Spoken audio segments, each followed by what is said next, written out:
If I'm being honest, seeing that episode, his friends pretty much forced her into a corner to sacrifice her happiness for the although this was a Japanese anime channel, I thought that this show was really relatable and I just had to make a video to it. My wife and I have been sporadically watching a reboot of The Proud Family, Louder and Prouder, and honestly, I'm really happy that this show's come back. I think it shows the dynamic of, the black family really well, and just the myriad of dynamics and problems that comes up with it, portraying the character Penny as she grows up. But recently, I watched an episode that honestly got me thinking and kind of upset. The episode is called The End of Innocence, and the plot pretty much revolves around this famous TV star named Noah Barker, who is transferring to Penny's school. All of the girls are so excited, and even Penny and Dejanay, who have boyfriends, don't pay any mind to them because of Noah. When he transfers, you realize that the gang is in for a rude awakening because it wasn't Noah who was perceived to be Prince Charming that chooses Penny, Dejanay, La Cienega, Michael, or Maya. Noah ends up choosing Zoe. You can guess what happens next. They start hating like normal, but it was a little different this time because Zoe is usually the one who gets no play at all, and the accusation given was that Noah chose Zoe because she was white. The only reason he asked her out is because she's white. This caused a fallout with the gang, and it stirs problems like being uninvited to the princess party and ostracized from the group.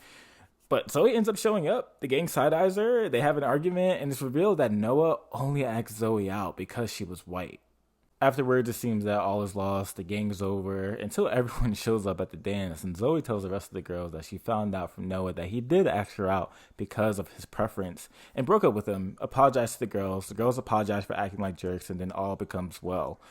Cool. That's a rough breakdown. Actually, go watch the episode, but I have some thoughts. But before I do that, thank you guys for watching Anime Relatable. If you guys are enjoying the video, make sure you like, comment, and subscribe, and share with your friends if this episode or video is relatable to you. So yeah, back to the video. I honestly hate this episode, not because it was done bad, but because it brought up various questions and emotions in me.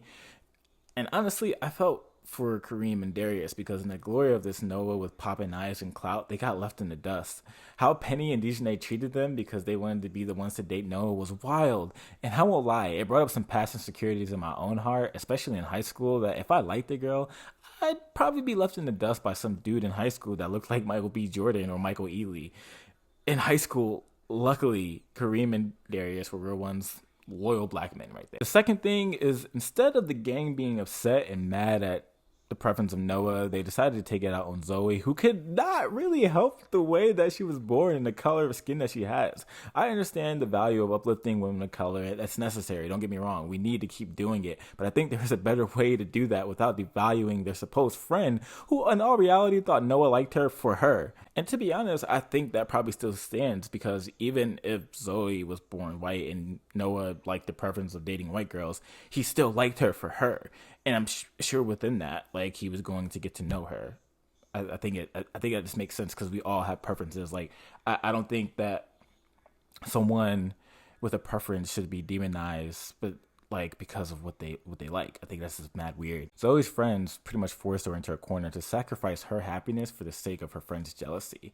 And I get it. There are black guys out there that you really only see them date white women, but instead of Zoe's friends wanting to question and wonder about why he got the preference he likes, they jumped at the rumor from Maya's cousin.